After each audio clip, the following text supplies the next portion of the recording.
Psichologijoje egzistuoja toks terminas kaip projekcija. Tai kai vienas žmogus ar kokia nors organizacija, žmonių grupė paima galbūt kažkokią savybę, kuri galbūt jiem nepatinka, kuri galbūt jiem yra gėdinga ir kurie jie patys beje turi. Ir tada tarsi bandydami save pateisinti, tarsi bandydami nukreipti dėmesį nuo savęs, tarsi bandydami nukreipti kaltę nuo savęs, jie tarsi projektuoja tai galbūt kitiems žmonėms, kitom visuomenės grupėm ar dar kažką.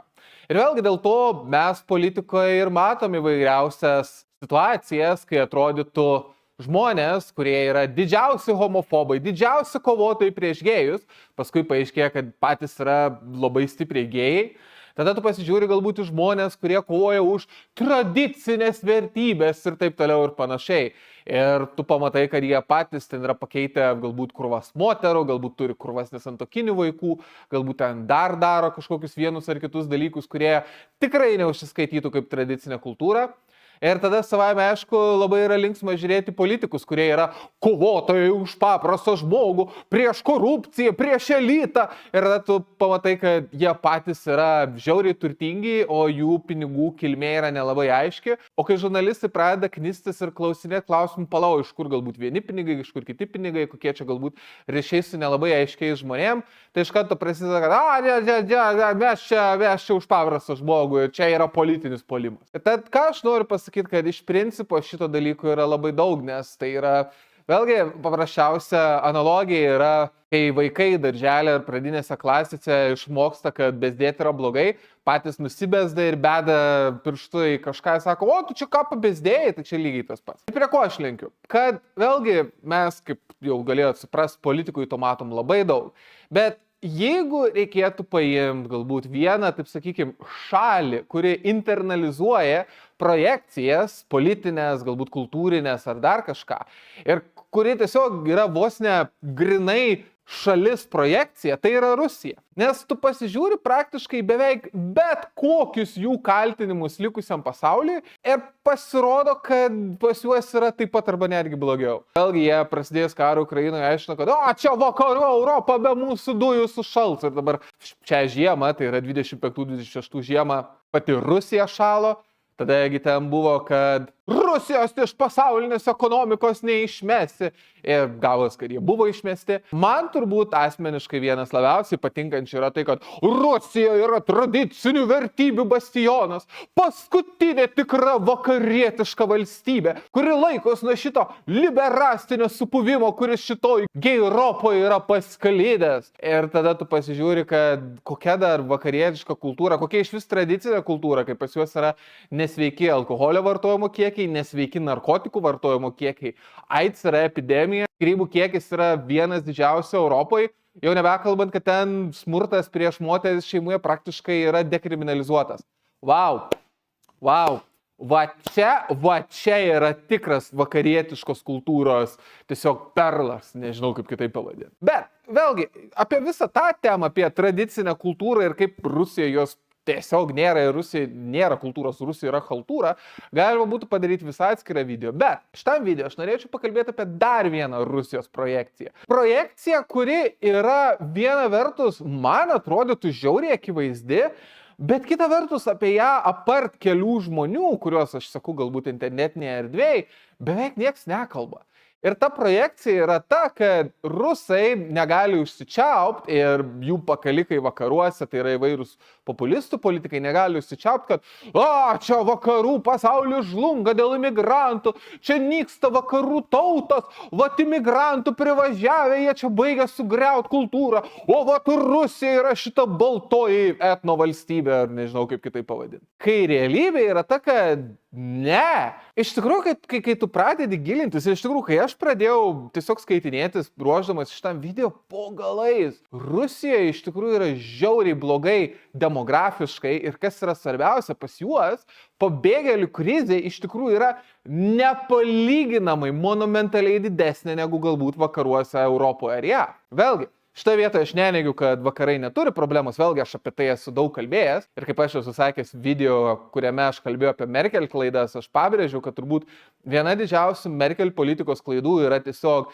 destruktyviai ydinga pabėgėlių ir imigrantų politika, kuri buvo pradėta vykdyti pagrindė prie Merkel, bet savaime aišku turi savo ištakas anksčiau. Bet vėlgi, vakaruose šitos problemos vis labiau yra pradedamos suprast ir kažkokio lygio netgi galbūt pradedamos spręsti.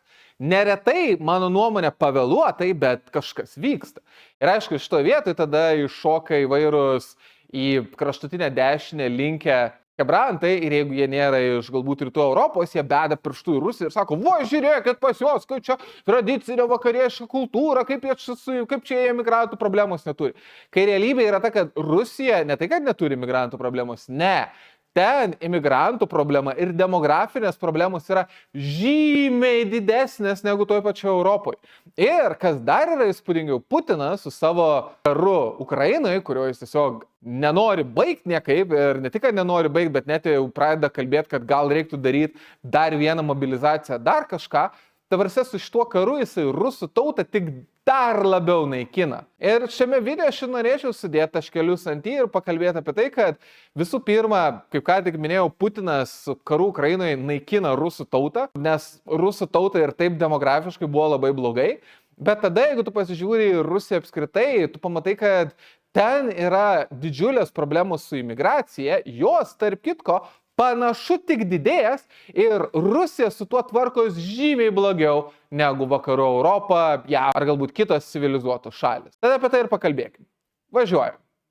O pradėsim nuo vieno dalyko, kuris mano nuomonė yra tiesiog žiauriai pražiūrimas, kaip beje ir labai daug kitų dalykų apie Rusiją. Yra tai, kad vėlgi, kai kalba eina galbūt apie Rusiją, apie Rusijos galybę, vienas pagrindinių argumentų yra, bet kokia didelė yra Rusija gyventojais. Ten Rusija ant popieriaus yra virš 140 milijonų gyventojų, bent jau prieš karą Ukrainai buvo. Ir dėl to yragi visas tas mymas, kad 500 milijonų europiečių prašo 350 milijonų amerikiečių apginti Europą nuo 140 milijonų rusų, kurie nesugeba nugalėti 40 milijonų ukrainiečių. Bet čia prasideda įdomybė, kad iš tų 140 milijonų gyventojų, kurie gyvena modernioje Rusijos valstybėje, rusų net nėra tiek jau daug. Vėlgi, jų yra dauguma, bet ir vėlgi, kai aš rašiau šitam video, aš buvau sutrikęs, kiek daug skirtingų skaičių įmanoma rasti. Turbūt nemaža dalim dėl to, kad rusai tiesiog klastoja savo demografinius duomenis ir bando kuo daugiau Rusijoje gyvenančių žmonių tiesiog priskirti patiem rusam, nors galbūt jie nebūtinai yra rusai. Bet esmė yra ta, kad vienas ganėtinai atsikartojančių skaičių, kurį man pavyko rasti, yra tai, kad praktiškai Rusijoje kažkur 3/4 gyventojų ir yra rusai, tai yra maždaug 75%. Ir čia mes atsiremiam į pirmą didelį, melą ar nesupratimą ar dar kažką.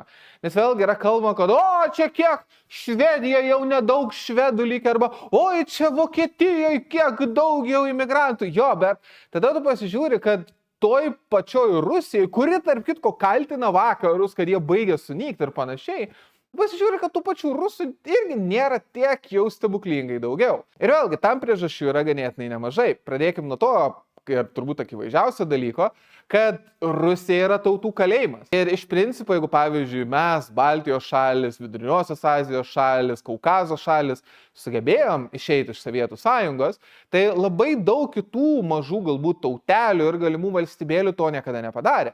Ir dėl to mes iš principo ir matom, kad Rusijoje egzistuoja daug kitų mažesnių tautelių, kurias rusai iš paskutinių bando kažkaip asimiliuoti, bet jos nebūtinai iki galo asimiliuoja. Tada dar pridėkim tai, kad sovietmečių rusai vykdė ganėtinai rimtą tautų maišymo politiką su idėja, kad galbūt per laiką, jeigu tu pakankamai žmonių primaišysi, galbūt visi tiesiog taps rusais, nes rusai yra dominuojantis. Ir dėl to mes taip pat matom, kad Rusijoje gyvena nemažai žmonių, kurie galbūt dėl vienų ar kitų priežasčių save identifikuoja tą tautybę, kokia galbūt jie buvo, kol nebuvo išvykę iš savo gimtųjų kraštų. Ir dėl to, pavyzdžiui, toje pačioje Rusijoje yra daug gyventojų, kurie save identifikuoja kaip žmonės iš tų tautelių, kurios dabar galbūt turi savo valstybę, subyrėjus Sovietų sąjungą, bet jie dėl vienų ar kitų priežasčių liko gyventi toje pačioje Rusijoje, nes ten turėjo namus, šeimas, dar kažką. Bet dėl to, kaip ir sakau, mes ir turim šitą gan įdomią padėtį, kai realiai Rusijai rusų nėra 140 milijonų, Rusijai rusų yra koks 110 milijonų, 100 milijonų, 100 milijonų gal jau mažai, tarkim 110 milijonų. Ir vėlgi, dėl to man labai yra juokinga, kai galbūt atsimenu dar pas mane komentaruose po video apie karą Ukrainai, ten būdavo iššoko komentatorių ir būdavo tokie, čia rusai nekariauja pilnais pajėgumais, čia tik tai kontraktininkais, čia jei norėtų rusai šiam 5 milijonus žmonių galėtų mobilizuoti. Ir tu susimastai, ar tikrai, jau nebekalbant apie tai, ką tai padarytų jų krašto ekonomikai, demografijai ar dar kažkam, nes dabar net padarė dalinę mobilizaciją ir bandydami traukti visokius latrus iš pakampių, kad tik tai tie eitų kariauti su kontraktais, kur žmonės priverčia pasirašyti kontraktus vos nenusigėrusius ar apsvaigintus ar grasinant. Tai ir netgi esant tokiai padėčiai, jau Rusija yra problemų su darbo jėga. Ir mes prie to grįšim. Tai vėlgi, jeigu jie mobilizuotų tuos mistinius magiškus, nežinau, 60 milijonų, gerai 30 milijonų, kas nutiktų su Rusija? Ir nutiktų labai blogi dalykai. Ir tai, kas jau vyksta su karu Ukrainai, puikiai tą parodo. Nes darbo jėgos trūkumą aš jau paliečiau, čia bus atsikartojanti tema visam šitam video. Dar vienas dalykas susijęs su karu Ukrainai ir būtent rusais kaip tauta, yra tai, kad vėlgi, esmė yra ta, kad moderniais laikais tam, kad turėtum vaikų, tu nori vėlgi gyventi kažkiek saugų gyvenimą, žinot, kad ateitis galbūt yra kažkiek prognozuojama ir stabili, bet Rusijoje, ir turint galvoje, kad Rusija vis labiau ir labiau grįžta šitas karas, vėlgi gimstamumas ganėtinai stipriai krateriuoja, netgi toj pačioj Maskvoje. Ir ką mes dėl to matom, kad rusų tauta, kuri ir taip yra 3/4 Rusijos gyventojų, praranda daugybę žmonių kare žuvusiaisiais ar suluošintais, beje, tai yra didžiąja dalim darbingo amžiaus vyrai. Tada ant viršaus dar milžiniški kiekiai bėga iš Rusijos, nes vėlgi kokia prasmė gyventi šaly, kur tave vos negali paimti, taip mobilizuoti ir pasiūsti į frontą ten vos ne susirūdyjusi automatą ir keliom kulkom su viltim, kad tu tiesiog sugersi ukrainiečių droną. Ir vėlgi emigracija iš Rusijos yra didžiulė ir ant viršaus rusai tiesiog nenori turėti vaikų, nes ateitis yra neaiški, jokio stabilumo, neaišku, kas bus su šalia. Ir ekonominė situacija irgi blogėja, tai vėlgi, kam turėti vaikų? Ir dėl to mes matom, kad Rusijoje gimstamumas yra absoliučiai nukrateriavę. Ir vėlgi aš jau girdžiu tos komentarus, kad bet Lietuvoje gimstamumas irgi mažas. Taip, Lietuvoje irgi yra problemų, bet šitas video yra būtent apie Rusiją. Ir vėlgi, aš šitoje vietoje dar kartą turiu pabrėžti, kad abautistai, ta prasme, mes galim vienu metu kalbėti ir apie Lietuvos problemas, ir apie Rusijos problemas. Ir tai, kad aš kalbu apie Rusijos problemas, aš čia sakau, kad Lietuva yra tobula. Bet tai, kad Lietuva nėra tobula, nesukuria situacijos, kad aš negalėčiau kalbėti apie Rusijos problemas. Tad iš visos Rusijos gyventojų rusų ir taip yra tik 3/4 daugmaž. Tada iš jų nemaža dalis darbingo amžiaus vyrų žūsta arba yra suluošinami Ukrainoje. Tada daug kas iš Rusijos tiesiog bando pabėgti, o tie, kas likę, nenori turėti vaikų. Čia neskamba kaip receptas sveikai ir klestinčiai tautai. Ir kad padėtis tikrai yra labai bloga, parodo, ant kiek desperatiška daros rusų valdžia. Vėlgi, jeigu atmintis neapgauna, liktais antrais karo metais pasirodė statistika, kad Rusijoje gimsta mažiau naujagimių negu nuo pat 19 amžiaus. Dėl ko rusai savaime aišku iš karto, kaip suprantu, ar tai pradėjo įslaptinti, ar neskelbti, ar klastot gimstamumo duomenis. Tada vėlgi, man atrodo, Rusijoje eina didžiulis vajus apie tai, kad ar tai gal netgi draust, ar bent jau ribot prieigą prie kontraceptikos. Nes vėlgi, šitą vietą labai patinka. Tarsi, mes turim kraštą, kuriame literaliai yra AIDS epidemija ir pradedam ribot kontraceptikų prieinamumą. Wow! Tai tikrai padidins gimstamumo, o ne tiesiog išplės AIDS sergančiųjų kiekį. Ne, čia tikrai tas prisidės prie gimstamumo. O kad maža nepasirodytų, man atrodo, vėlgi, kaip ir minėjau pačioje video pradžioje, pas juos praktiškai smurtas šeimoje jau yra dekriminalizuotas ir ten, man atrodo, netgi eina vos ne papildomos iniciatyvos, kad ten vos nebūtų priversos moteris gimdyti vaikus, nes hurdu reikia didinti gimstamumą. Ir vėlgi man bet kokie įstatymai, kurie susiveda, kad reikia moteris verst gimdyti, kyla klausimas, gerai, pagimdysios tos vaikus, gerai, o kas jais pasirūpins, kas jas užaugins, kuo jie užaugs.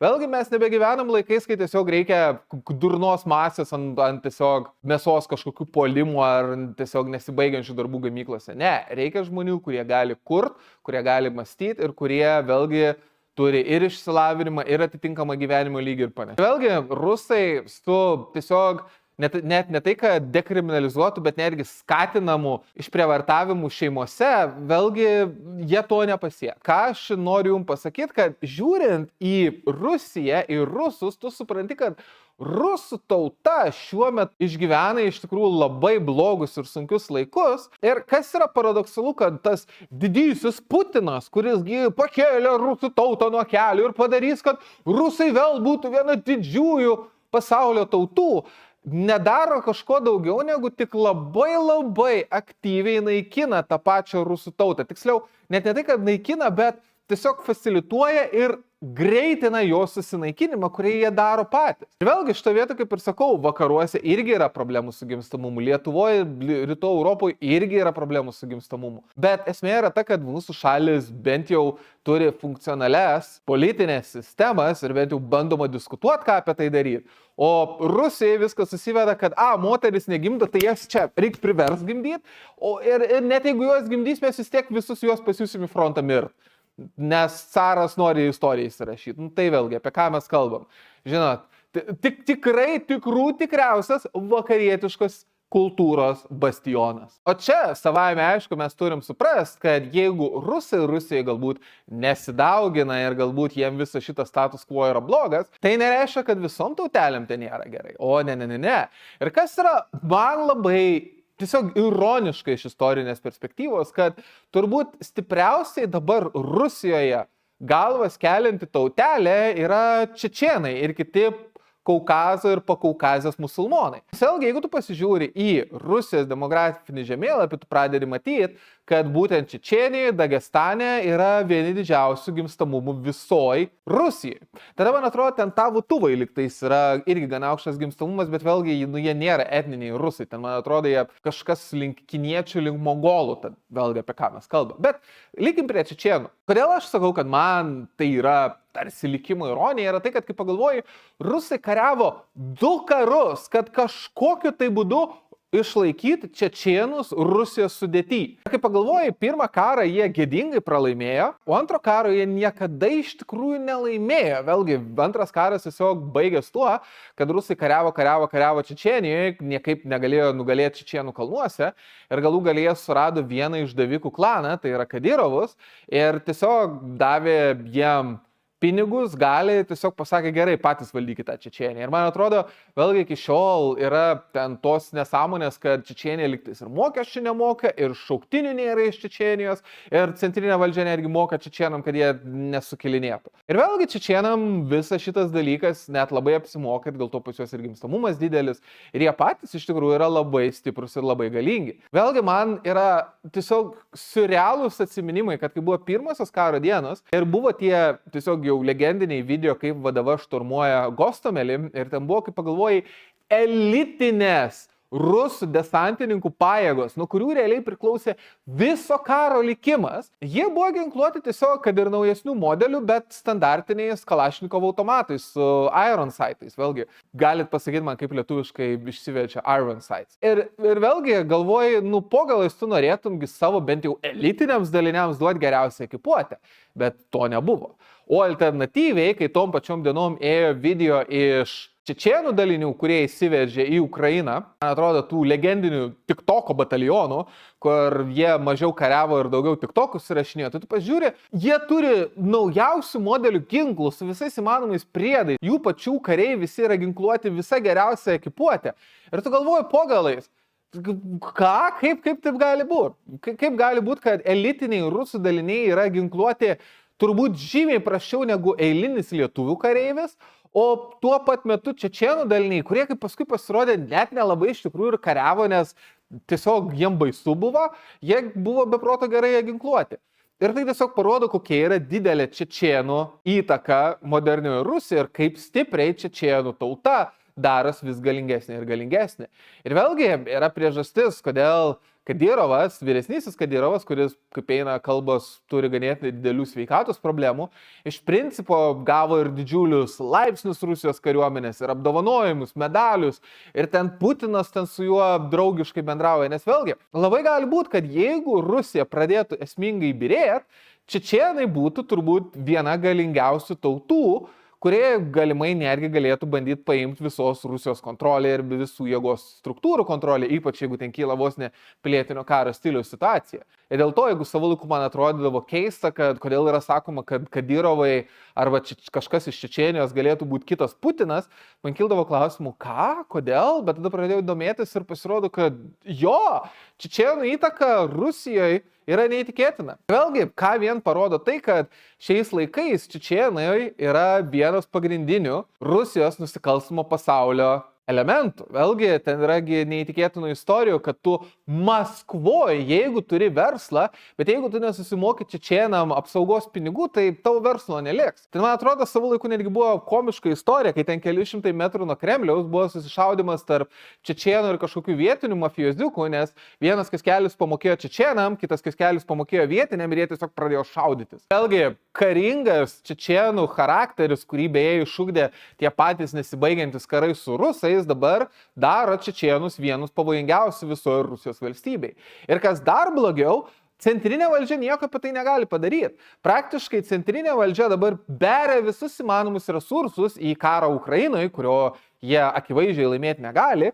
Ir įsivaizduokit, jeigu čečėnai, kurie yra labai gerai aprūpinti, gerai motyvuoti ir iš tikrųjų turbūt ganėtinai nemėgsta rusų, staiga paskelbtų Čečėnijoje, Dagestane ir aplinkui, kad mes kuriam čia čečėnišką, dagestanietišką kalifatą ar dar kažką. Rusai nieko apie tą padaryti negalėtų. Ta prasme, jeigu jie savo laiku turėjo panaudoti 100 000 kareivių tam, kad bent jau ant popieriaus užimtų Čečėniją, o turėkit galvoje, kad Čečėnijos dydis yra praktiškai kaip Vilnius ir Kauno apskritis kartu sudėjus, tai kas dabar būtų, jeigu ten prasidėtų pilnas sukilimas? Ir dėl to mes ir matom šitą situaciją, kad centrinė valdžia ne tik turi toleruoti čečėnų išsišakimus, čečėnų reketus ir čečėnų dominavimą nusikalstamą pasaulyje, jie netgi turi juos palaikyti ir netgi praktiškai mokėti čečėnam atkatą, kad tik nebūtų kažkokių tai nesąmonių tam regione ir praktiškai galimai gal netgi visoje Rusijai. Ir vėlgi, kai tu pagalvoji čečėnų ir galbūt tų Pakaukazijos, Kaukazo musulmonų, Rusijai, kai pagalvoji, nėra tiek jau daug. Bet jeigu viskas susivedė į tai, kad 110 milijonų rusų, net šitas mažas čečėnų kiekis yra pavojingas, tu supranti, kad kažkas su rusų tauta ir tuo, kur jie juda, nėra gerai. Bet čečėnai yra tiesiog ledkalnio viršūnė. Nes esmė yra ta, kad jeigu čečėnai yra tiesiog patys galingiausi, tai nereiškia, kad nėra galbūt kitų imigrantų grupių ar kitų tautinių grupių, kurios irgi nebando formuoti savo galios ten, kur atsiranda galios vakuumas, nes rusai tiesiog baigia išsitaškyti toj pačioj Ukrainoje ir tiesiog nyksta. Ir čia mes, tarp kitko, pasiekėm dar vieną labai, taip sakykime, vos ne vatabautistinį dalyką, bet jis man yra žiauriai juokingas, kai mes galbūt lyginam Rusiją ir Lietuvą. Nes labai daug tų, kurie galbūt kalba blogai apie Lietuvą, daro tokį tiesiog kognityvinę disonanciją, nežinau, klaidą ar nusišnekėjimą dar kažką. Pirmas dalykas, labai daug kas tų, kurie yra prieš Lietuvą, bet už Rusiją ir gyvena Lietuvoje, mėgsta aiškinti, o čia Lietuva nusigyvenus, gi koks skurdo rodiklis Lietuvoje. Nesmė, kad Lietuvoje tiesiog tas skurdo rodiklis yra skaičiuojamas taip, kad labai daug žmonių patenka į skurdo rizikos grupę, kai realybė yra ta, kad Lietuvoje tokio tikro skurdo beveik nebėra, nes, po galais lygtais nemiršta 1000 lietuvių per metus nuo bado. Bet čia kita tema. Oi, ne, Lietuvoje koks didelis skurdas, va čia Vilniaus burbulas, viskas susisirbė ir pomstai, čia Vilniaus burbulas, blogas Vilniaus burbulas. Nes jų argumentas yra ta, kad vėlgi Lietuvos visi ekonominiai rodikliai, ES ir NATO yra beverčiai, nes iš to pelnas tik tai Vilniaus burbulas, o likusi Lietuva skursta ir dėl to kažkodėl reikia išstoti iš NATO, ES ir tapti Rusijos dalim. Bet tada, kas man labai yra įspūdinga, labai neretai tokie hebrantai apsisuka ir sako, o jūs čia manot Lietuvoje gerai gyvenat, o jūs matėt, kokie turtai yra Maskvoje, kokia Maskva galinga, kokia jinai didinga, vat jūs litovcai niekada neturėsit tokių turtų. Ir vėlgi atrodytų, kad apie tai galbūt galėtų kalbėti rusai, bet man atrodo, ir aš turiu pabrėžti, man atrodo, kad liktai savo laiku Tratas iš visų žmonių negalėjo užsičiaupti apie tai, kad tokių turtų ir prabangos, koks yra Maskvoje, jis niekur Lietuvoje nėra matęs. Ir man šitoje vietoje daros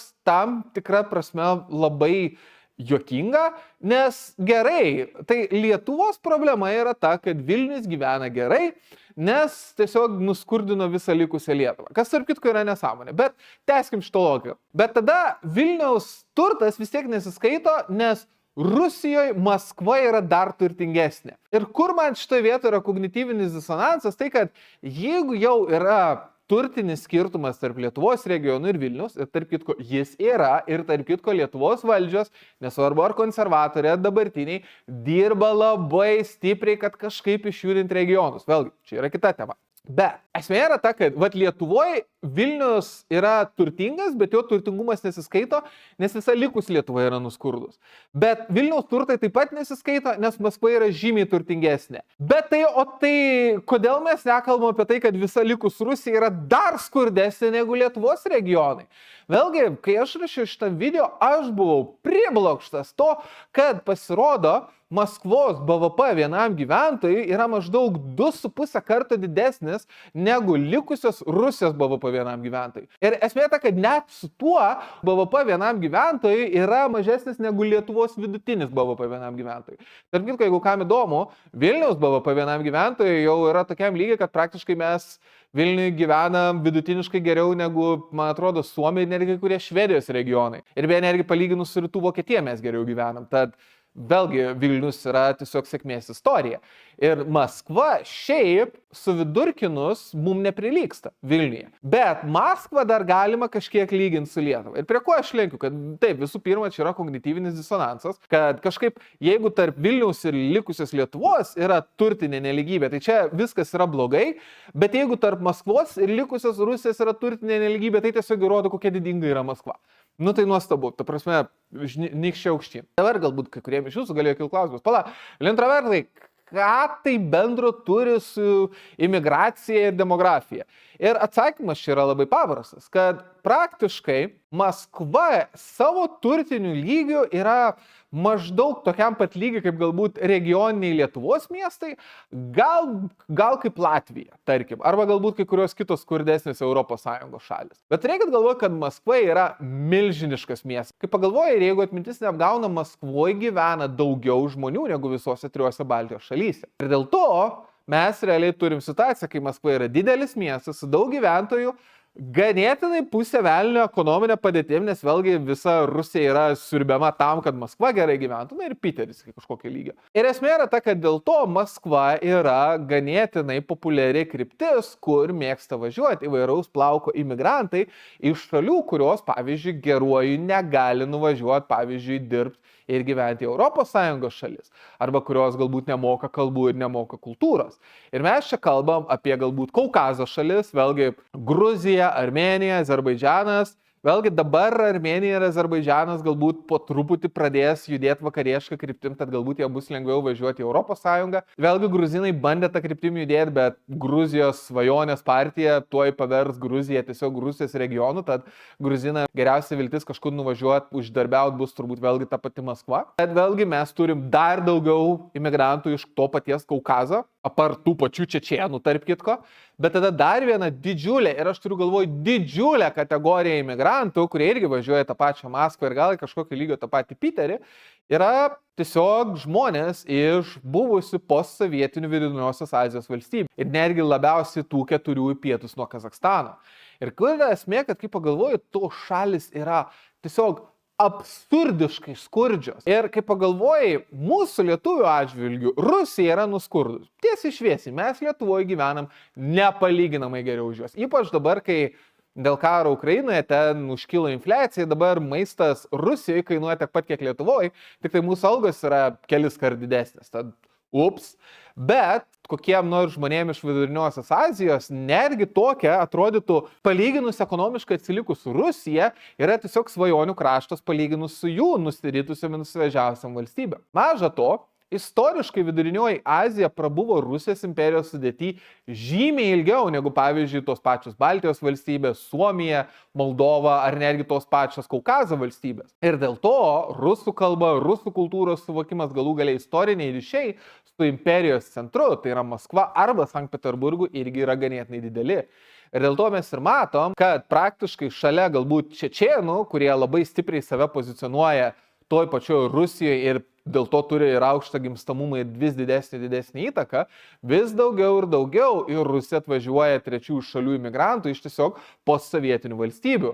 Gruzijos, Armėnijos, Azerbaidžiano, Kazakstano, Viduriniosios Azijos ir taip toliau ir panašiai. Kas savaime aišku reiškia, kad nykstančią rusų tautą vis labiau ir labiau skiedžia ir pakeičia žmonės, kurie etniškai yra visiškai ne rusai. O kas dar svarbiau, kad tų trečiųjų šalių, kurių piliečiai važiuoja galbūt uždarbiauti į Rusiją, tautybės nėra apribotos vien postsovietiniam valstybėm. Vėlgi, kai pagalvoju, Rusija, ypač kai karo Ukrainai, bandė kurti savo tą didįjį geopolitinį polių, nes čia bus daugiapolis pasaulis, kur dur ir Maskva bus pasaulinis polis. Ir dėl to jie kūrė daug ryšių galbūt su kai kuriom Azijos valstybėm, su kai kuriom Afrikos valstybėm. Ir dėl to mes ir matom, kad atsirado galbūt vieni ir kiti keliai, vienom ir kitom Afrikos valstybėm, Azijos valstybėm, tokiom kaip galbūt Šri Lanka, siūs vis daugiau ir daugiau savo žmonių į tą pačią Rusiją. Jis irgi, tarp kitko, tam tikrą prasme primena tai, kas vyksta vakaruose, tik tai vakaruose mes kažkaip liktai sugebam prisitraukti žmonės iš truputį adekvatesnių valstybių, o ne iš kažkokių tai karinių diktatūrų, kur iš principo nėra nei infrastruktūros, nei kelių, nei nieko. Ir kas galbūt yra paradoksalu, kad vienu momentu viskas susiveda į tai, kad tam, kad rusai galėtų išlaikyti savo ekonomiką ir savo darbo vietas, jiems teko pradėti importuoti vis daugiau ir daugiau trečiųjų šalių gyventojų iš tokių visiškai trečiųjų šalių. Čia aš turiu galvoje, kai karas Ukrainai įsivažiavo. Nes tiesiog pasirodė, kad žmonės iš Viduriniosios Azijos, Kaukazo ir panašiai, vėlgi jų srautų pradėjo nebeužtekti. Ir jiem irgi pradėjo kilti klausimas, kam važiuoti į Rusiją, jeigu jinai vis labiau ir labiau nusivažiuoja kaip valstybė. Kas dar yra įspūdingiau, vėlgi kalbant apie trečiųjų šalių valstybės, aš labai gerai pamenu, kaip pačioj karo pradžioj buvo labai didelė rusų propaganda, kad ukrainiečiai jau baigėsi ir iš viso čia ne ukrainiečiai prieš rusus kariauja. Vėlgi, man atrodo, ten vos ne nuo pirmų karo dienų eina šita legendinė frazė, kad tuoj ukrainiečiai baigsis ir iš apkabos pradės eiti lietuviai ir lenkai. Ir man yra labai juokinga, kai aš vis dar po savo turiniu, praėjus jau daugiau kaip 4 metam nuo karo pradžios, vis dar matau šitą komentarą, kad jau tuoj ukrainiečiai baigsis, čia tuoj lietuviai turės eiti iš apkabos. Man atrodo, Kellertas jau 4 metus negali užsičiaupti, kad čia jau tuoj lietuvius mes kariauti prieš rusus, nes ukrainiečiai mat jau baigės. Bet tik tai kažkaip tai ukrainiečiai niekaip nesibaigė. Ir prie ko aš lenkiu yra tai, kad vėlgi pačioj karo pradžioj, kai rusų propaganda buvo turbūt pati agresyviausia, ten buvo labai daug pasakojama apie tai, kad oi, čia Ukrainai, ukrainiečiai iš tikrųjų prieš rusus nekariauja, čia iš tikrųjų ukrainiečiai į rusų pusę pereina, va čia visokie samdiniai iš trečiųjų šalių kariauja. Ir tada irgi pradėjo pasakoti istorijas apie ten visokius juodaodžius iš Amerikos ir kaip čia rusai žudo. Tik tai niekada rusai neparodė nei vieno video, nei vienos nuotraukos su nukautu juodaodžiu ukrainiečių pusėje tais laikais. Vėlgi dabar, aišku, ten ukrainiečių pusėje kariauja žmonės iš Kolumbijos, iš kitų trečiųjų šalių, kaip pagalvojus, su liūdės tenka pripažinti, jau ir keli lietuvių savanoriai ten yra, arba žuvę, arba dingę be žinios. Bet esmė yra ta, kad galbūt tų tiesiog vos ne ordų juodaodžių nebuvo. Ir galbūt vienas labai įdomus dalykas, kad turėkit galvoj, kad Rusija yra ultra aukšto lygio rasizmas ir mes prie to prieisim. Bet esmė yra ta, kad ta propaganda apie juodaodžius Ukrainos pusėje turėjo parodyti, kad va, čia tik tai nevykėliai kariauja Ukrainos pusėje. Vėlgi aš turėjau save cenzuruoti, nes aš neįsivaizduoju, ką YouTube'as padarytų išgirdęs tą žodį, kurio pasirodo šiais laikais sakyti negalima. Ir kodėl aš visą tą pasakoju dabar, kai aš rašinėjau šitą video, pasirodo, kad rusai tiesiog desperatiškai verbuoja juodaodžius iš Afrikos į savo kariuomenę. kur yra ištisas reklamos, kad atvykit, čia jūs užfrontai ten panešiosit dėžės ir gausit aukštąjį mokslą Rusijai, pilietybę Rusijai, vos ne moterį Rusijai. Ir gaunas taip, kad tada jie atvažiuoja į Rusiją ir ten praktiškai tuos kareivius naudoja kaip savižudžius dronus. Vėlgi, jeigu aš rasiu, uždėsiu ant ekrano, tai buvo tiesiog surrealiai groteskiškas vaizdas, kur kažkoks juodaodis tiesiog neturi ginklo nieko, tiesiog su lipoškė prie jo prisukta prieš tankinė mina. Ir kaip suprantu, idėja yra ta, kad jis turi nuvaryti ukrainiečių pozicijas ir rusai tada tau miną susprogdins ant to juodaodžio, nes jiems to juodaodžių gyvybės nerūpi ar kažkas tokio. Vėlgi apie ką mes kalbant apie Rusiją, kad karo pradžioje jie aiškino, kad juodaodžiai kariauja ukrainiečių pusėje, nes ukrainiečiai baigęs, o dabar pasirodo juodaodžiai masiškai kariauja toj pačioj rusų pusėje. Maža to, man yra tiesiog neįtikėtinai išlikęs video, kur kaip pagalvojai, vėlgi rusų visa propaganda yra, kad čia amerikiečiai niekšai, amerikiečiai yra amžini rusų priešai, tas, taip toliau ir panašiai. Ir tada ten buvo video, vėlgi aš turbūt jo neberasiu, kur mačiau, kur yra tie visi juodaodžiai rusų pusėje ir juos kalbina ten ar rusų praparšikas, ar šiaip karininkas, ar šiaip kažkas. Ir praktiškai su visais juodaodžiais kalba angliškai. Tai kitaip tariant, rusai su savo samdiniais juodaodžiais yra priversti kalbėti angliškai, nes juodaodžiai nesupranta rusiškai. Tai vėlgi, apie ką mes kalbame. Bet ką aš noriu pasakyti, kad Rusija yra taip blogai su žmonėmis ir žmogiškaisiais ištekliais, kad jiems tenka traukti žmonės tiesiog pačių keiščiausių vietų pasaulyje. Iš tų vietų pasaulyje, kur kokia Europa, JAV ar kitos šalis net geruoju neįsileistų žmonių, bet juos traukia net nebūtinai į darbą, bet tiesiog traukia kaip vienkartinius karius į frontą, kas vėlgi tiesiog labai gerai parodo, kokia iš tikrųjų yra padėtis su Rusijos žmogiškaisiais ištekliais ir kad čia ne ukrainiečiai baigęs, čia rusai baigęs šitam kare. Ir vėlgi, kad jeigu net trečiųjų šalių imigracija, tiek galbūt iš posovietinių šalių, tiek galbūt iš kitų šalių, darbo rinkoje ir netgi kažkokio lygio kare Ukrainoje, rusam jau seniausiai būtų pasibaigę žmonės. Ir visas šitas mus veda prie to, kad yra du pasaulinio lygio žaidėjai, kurie tam tikrą prasme galimai labai stipriai pasipelnys iš šitos situacijos ir iš to, kad Rusijoje nyksta rusų tauta. Ir tos šalis yra dvi. Pirmoji iš jų, tarp kitko, yra Indija. Vėlgi, istoriškai Indija ir Sovietų sąjunga, tada Indija ir Rusija yra ganėtinai artimos valstybės dėl daugybės priežasčių, bet šiais laikais viskas nusiredukavo iki to, kad Indija tiesiog perka pigius resursus Rusijoje ir Indija iš principo perka rusiškus ginklus. Na, bent jau pirkdavo, kol nepasirodė, kad rusai nelabai jos pristatyti gali, indam gamintus ginklus siunčia į savo frontą ir kad apskritai rusai pradeda technologiškai atsilikinėti nuo tos pačios Sovietų sąjungos. Dėl to mes ir matom, kad indai vis labiau ir labiau galbūt perka europietiškus, tai yra prancūziškus ir panašius ginklus ir ginklų sistemas. Vėlgi indai su tais pačiais izraeliečiais labai ginklų srity draugauja. Bet kas yra įdomu, kad visai neseniai Indija pasirašė naują ekonominę bendradarbiavimo sutartį su Rusija. Rusijai buvo, kad čia kokie mes galingi, kokie mes svarbus, Indija pasirašė su mumis sutartį. Ir tiesiog, man atrodo, ten kelių savaičių arba maks kelių mėnesių bėgiai Indija pasirašė laisvos prekybos sutartį su Europos Sąjunga. Ir vėlgi, čia yra labai įdomu, kad pavyzdžiui, Europos Sąjungai labai apsimokėjo su Indija pasirašyti šitą susitarimą. Nes, kadangi Europos Sąjunga yra pasaulinė industrinė galybė, kad ir kiek visi mėgtų stumtant Europos, mūsų industrija yra beproto stipri, mums pardavinėja didelės pridėtinės vertės prekes, tokias kaip galbūt automobiliai, įvairi technika, galbūt įvairi gamybinė aparatūra Indijoje, palankiom sąlygom yra beproto galingas dalykas. Nes turėkit galvoj, kad Indijos ekonomika yra kartais didesnė už Rusijos ekonomiką. Taip, čia rusai buvo silpnasis partneris susitarime su Indija. Kai tuo tarpu, jeigu mes kalbam apie Indijos ir Rusijos susitarimą, tai praktiškai indam rūpėjo tik taip pigus resursai, galbūt ginklai, nes Rusija daugiau nieko negali pasiūlyti. Bet tada kyla kitas klausimas, gerai, o ką galbūt Indija išlošė iš viso šito dalyko?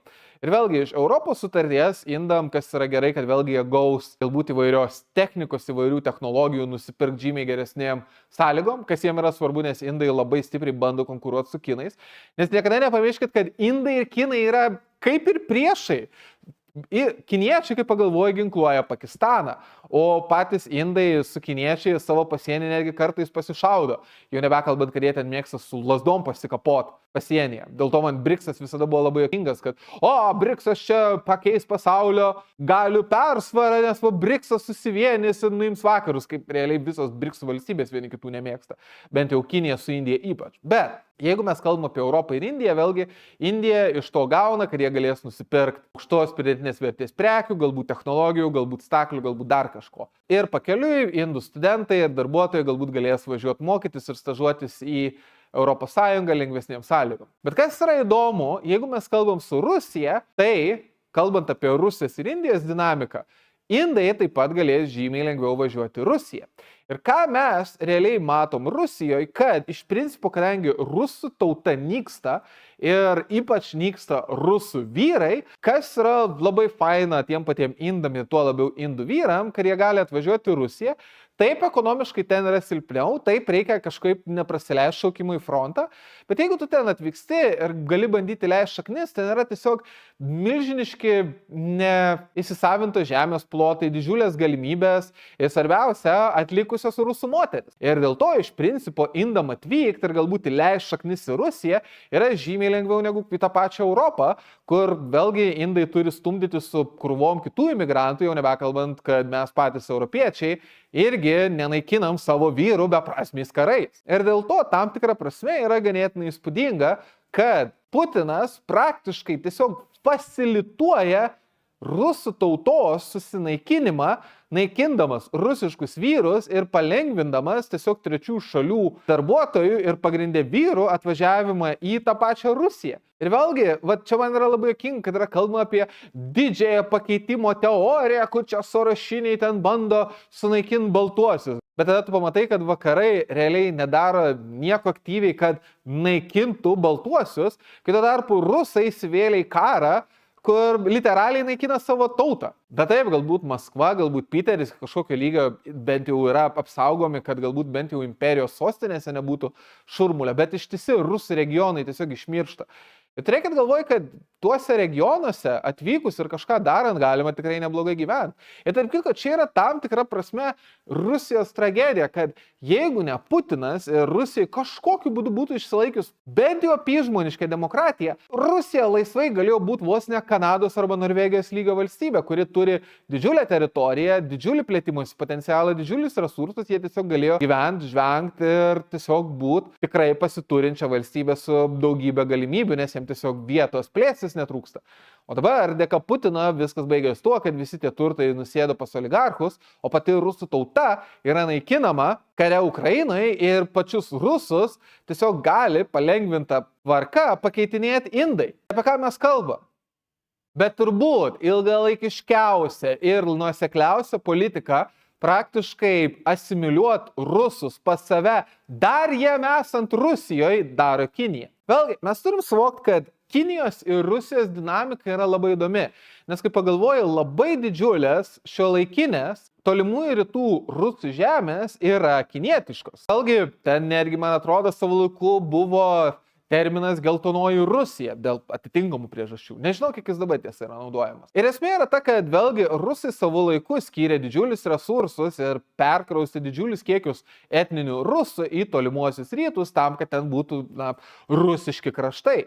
Bet vėlgi, kadangi gimstamumas tuose kraštuose dabar krateriuoja, taip pat, kadangi iš tų kraštų yra įmami didžiuliai kiekiai vyrų kariauti Ukrainoje, nes vėlgi Maskvos ir Piterio bandoma kažkiek neliest, gaunas paradoksali situacija, kad etninių rusų tuose, nepabijos to žodžio, rusų kolonizuotose žemėse vis mažėja ir mažėja. O tuo tarpu kitoj Amūro upės pusėje, Kinijoje, yra labai susiklošiusi įdomi padėtis, kad dėl vieno vaiko politikos Kinijoje yra milžiniškas vyrų perviršis, nes vėlgi Kinijoje jie gali apsimest moderniais ir galbūt komunistais kiek jie nori, bet pas juos senų tradicijų yra likę labai daug. Ir kai Kinijoje buvo vieno vaiko politika, kadangi Kinijoje ten yra kažkokių nesąmonių su paveldėjimu, jeigu tu turi tik vieną dukrą, ten vienu metu buvo įsivažiavęs vajus daryti labai vėlyvus abortus ir abortuoti šimtinai mergaitės, kad tu turėtum berniuką, nes taip yra geriau.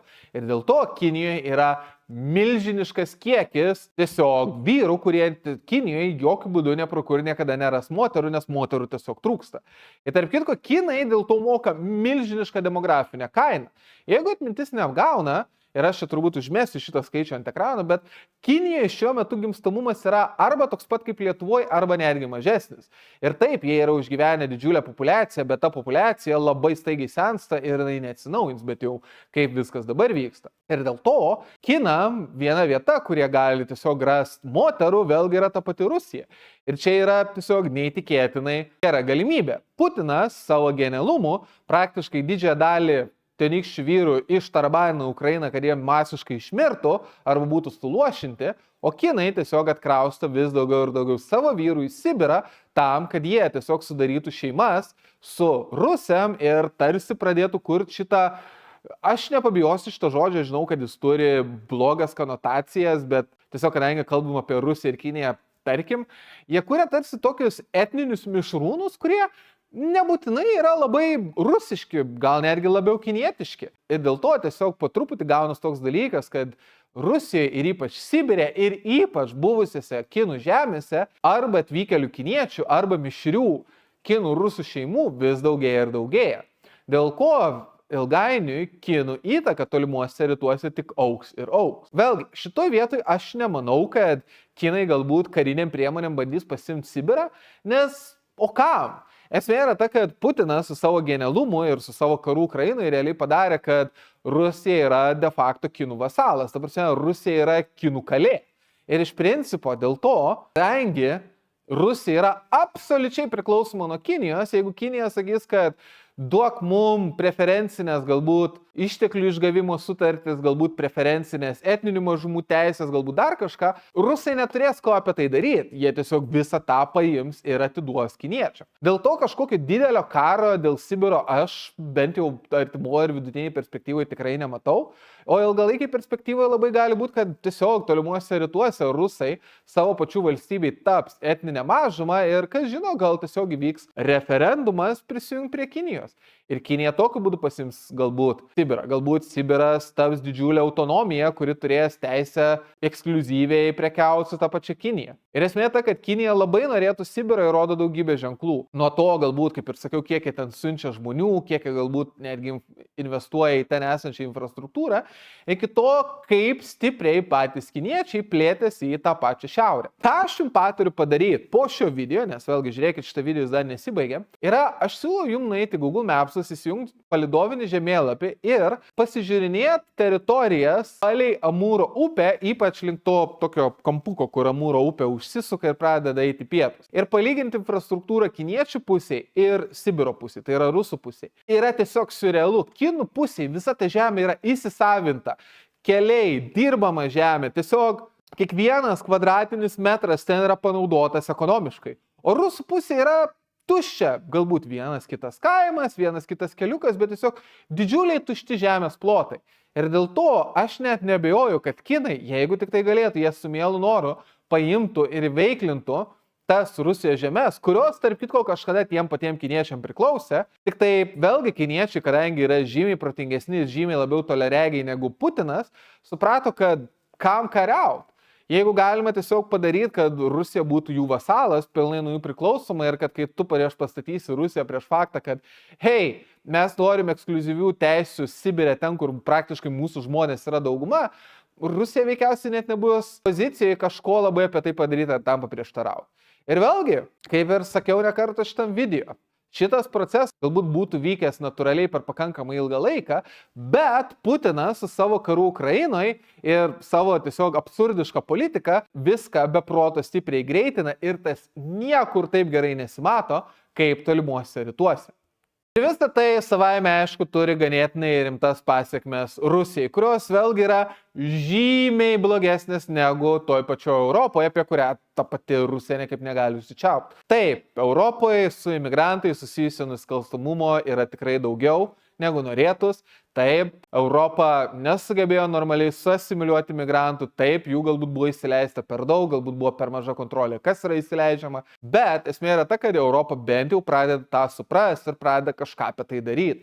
Vėlgi su burkabanais, su galbūt vis platėjančiam ir platėjančiam deportacijos schemom, su galbūt vis labiau ir labiau griežtinamom taisyklėm, kas galbūt gali imigruoti ir kokie galbūt yra reikalavimai tiem, kurie imigravo tam, kad galbūt čia dirbtų ir būtų pigia darbo jėga. Vėlgi aš labai sveikinu lietuvišką įstatymą, kad jeigu tu nori dirbti Lietuvoje, tu turi mokėti lietuviškai. Aš šitam įstatymui žiauriai pritariu ir tai, kad galbūt užsieniečiai skundžias, kad čia miršta, kodėl mes turime mokytis mirštančią kalbą, taigi ir taip supranta visi, kad Lietuvos tauta neturi ateities, žinot ką, jeigu jūs taip manot, mums jūsų nereikia. Eikit jūs visi šiekt, mes lietuviai, mes be jūsų apseisim. Bet esmė yra ta, kad mes Europoje, kadangi turim stabiles valstybės, kadangi turim demokratinės valstybės, mes po truputį pradedam kažką apie tai daryti ir kažką apie tai diskutuoti ir galų gale aš manau, kad mes vienais ar kitais būdais bent jau kažkokio lygio šitas problemas išspręsim iš dalies galbūt deportuodami tuos, kurie nenori asimiliuotis,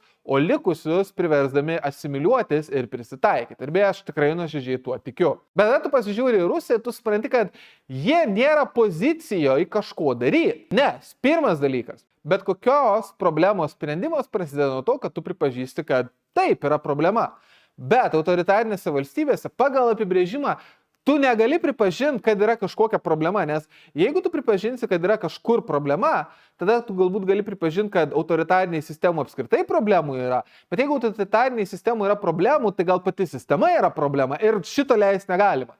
Ir dėl to Putino Rusija, kadangi ten negalima kalbėti apie problemas, nes problemų tiesiog negali būti, jau yra labai sunku kažką daryti, nes vėlgi, kaip tu gali spręsti problemą, jeigu tu neįvardini, kad tai yra problema. Tai antras dalykas, jeigu pas mus vakaruose tie atvykėliai užima mažai apmokamas darbo vietas, galbūt yra iki kažkokio lygio tie, kurie dirba tuos darbus, kurių galbūt, taip sakykime, vietiniai nelabai nori dirbti. Tai vėlgi, iki kokio lygio vakarų ekonomikos, arba, pavyzdžiui, tos pačios Lietuvos ekonomika yra priklausoma išimtinai nuo imigrantų.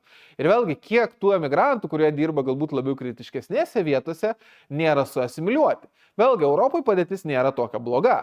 Tuo tarpu Rusijoje, vėlgi dėl karo, dėl gimstamumo, dėl kitų priežasčių, jeigu staiga užsikirstų keliai imigrantam į Rusiją, Rusijos ekonomika tiesiog sukolapsuotų.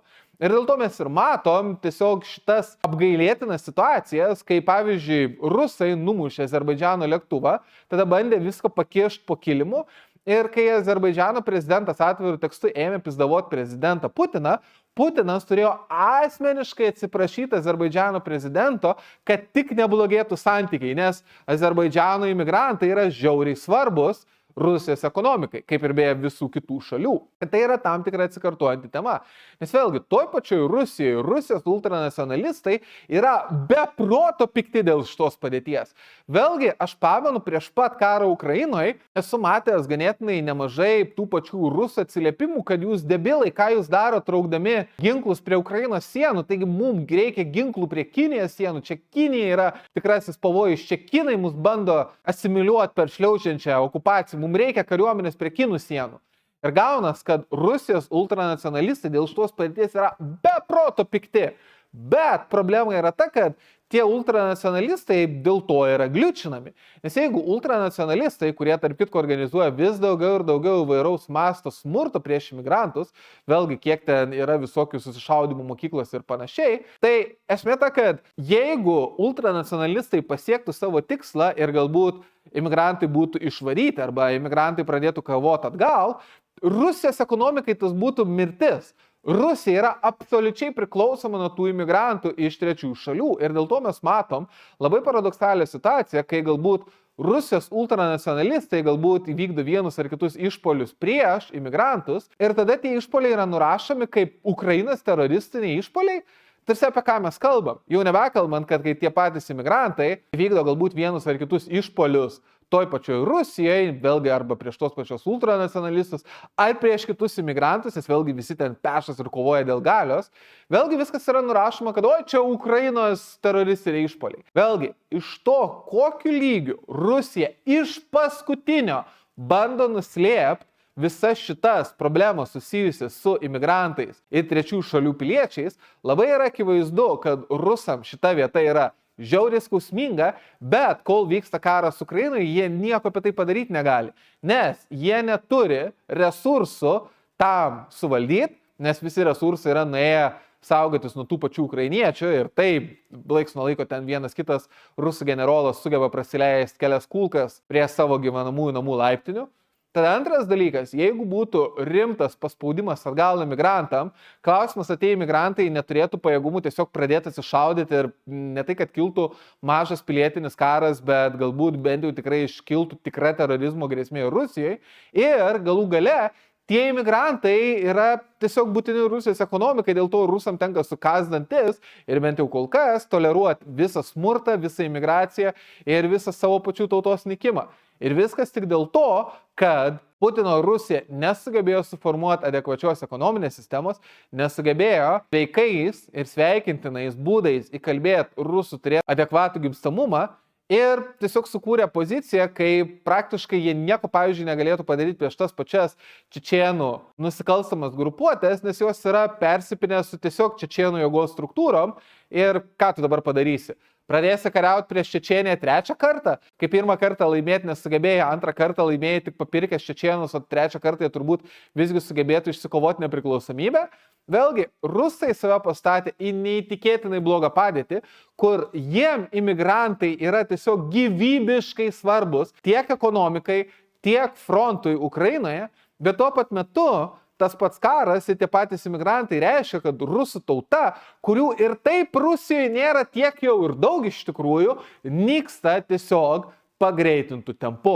O su imigrantais susijusios problemos, tokios kaip galbūt nusikalstamumo kilimas, tokios kaip galbūt ksenofobija, galų gale tie patys išprievartavimai, vėlgi visą tą rusai turi, tik tai pas juos viskas yra žymiai blogiau negu vakaruose ir, kas svarbiausia, rusai nieko apie tai negali padaryti, nes, kaip ir sakiau, jie tiesiog nėra pozicijoje kažką apie tai padaryti. O pabaigai, aš te galiu pastebėti, kad apskritai imigracija yra ganėtinai įdomus fenomenas. Ir apskritai modernus, galbūt žmonių, netgi kažkokio lygio tautų judėjimas irgi yra ganėtinai įdomus fenomenas. Bet ką yra labai svarbu suvokti, tai kad iš principo labai ilgai imigracijos pagrindinis variklis buvo tas, kad buvo visų pirma didžiulė disproporcija ekonomikos galbūt vakaruose ir likusiam pasauliu ir gimstamumo vakaruose ir likusiam pasauliu, kur vakariečiai tiesiog nusprendė nebesidauginti, čia yra didžiulė kita atskira tema, o galbūt trečiosiose šalyse, mažiau pasiturinčiose šalyse gimstamumas buvo labai didelis. Dabar mes realiai pasaulį pradedam matyti labai įdomias tendencijas, kur kai pagalvoja ekonominių lygių pasaulis vis labiau ir labiau pradeda išsilyginti.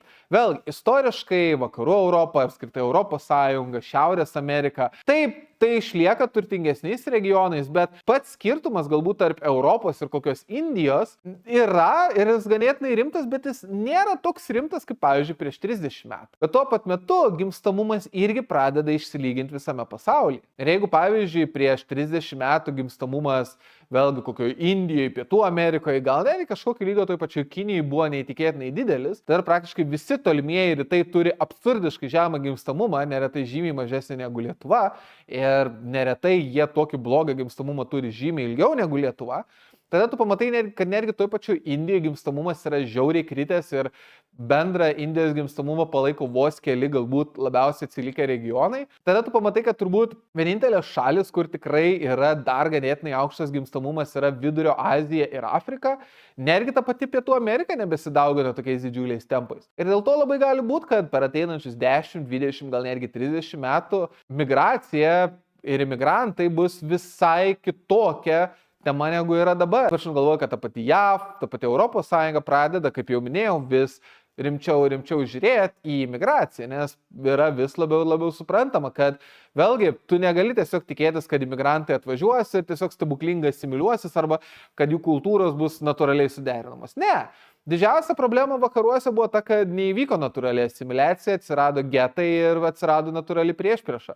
Ir yra džiugu matyti, kad ir lėtai, kad ir per lėtai iš tikrųjų yra įmamasi vienu ar kitų veiksmų, kad galbūt pataisyti šitą padėtį ir tiesiog apsukti šitą kursą, kuris mums nėra labai naudingas. Ir dėl to yra labai įdomu tiesiog žiūrėti, kaip įvairios šalis doroja su migracija kaip fenomenu, kaip galbūt jos prie to prisitaiko, kaip jos galbūt bando panaudoti savo naudai ir galbūt kaip į kažkokio lygio bando minimizuoti neigiamus efektus. Ir dėl to, sakau, žiūrint į Rusiją, tu supranti, kad Rusija nėra kažkoks tai baltosios etno valstybės pavyzdys ir kultūros bastionas, ne, tu supranti, kad Rusija yra visų pirma ne kultūros valstybė, o kultūros valstybė ir kad jeigu kažką Rusija parodo, tai kaip nereikia doroti su imigrantais, ypač turint galvoj, kad Rusija yra šalis, kur ne pagrindinės tautybės žmonių procentas valstybė yra turbūt vienas didžiausių Europoje. Ir dėl to, sakau, man visada žiūrinti visą šitą situaciją yra labai juokinga, kad